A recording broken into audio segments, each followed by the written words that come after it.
as we planted this a while ago, I observed that there are two branches. So I think it might have a purpose.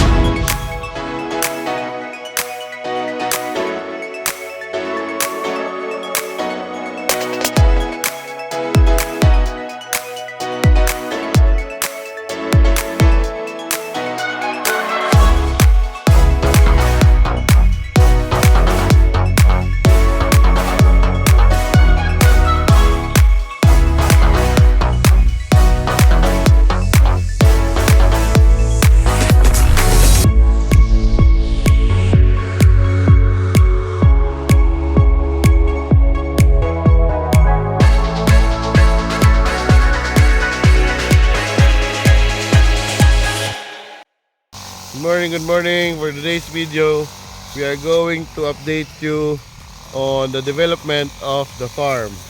So this farm is already consists of fruit trees like dwarf coconut, mangosteen, and for today we are going to plant the Musang King, the durian, Musang King variety. So the location, the perfect location of the durian was there on top of the property, so that we can somewhat prevent soil erosion. If we are going to plant the durian there, therefore the durian will help the soil hold and we can prevent again soil erosion. So come on guys, let's go. So aside from the dwarf coconut guys, the development of this giant mango, they are growing so fast. I plant two giant mango here and red durian, UP red durian, the first two durian here.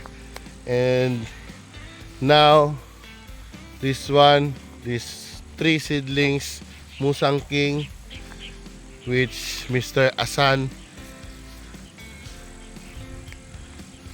gave us.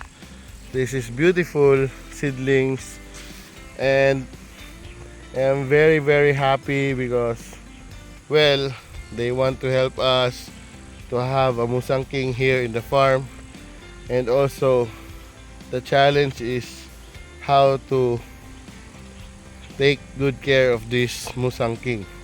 So guys, we are done planting, and I want it to show to you how we made from the start. We dig, basically we dig and then we put the Musang King.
So I am very surprised, guys, because um,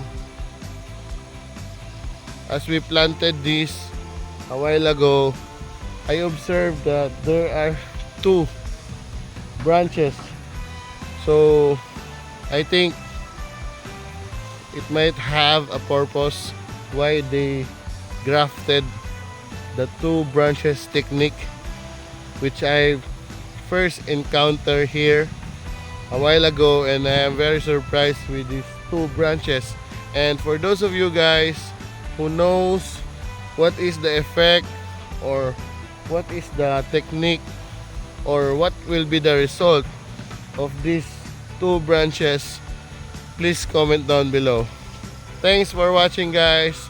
This is the development of our farm so far. I'm quite busy last 2 weeks ago, last month, because of the schoolwork, and now next month, January, we are ready to go. We will be putting greenhouse here, and lettuce production will follow. Thanks for watching. Goodbye.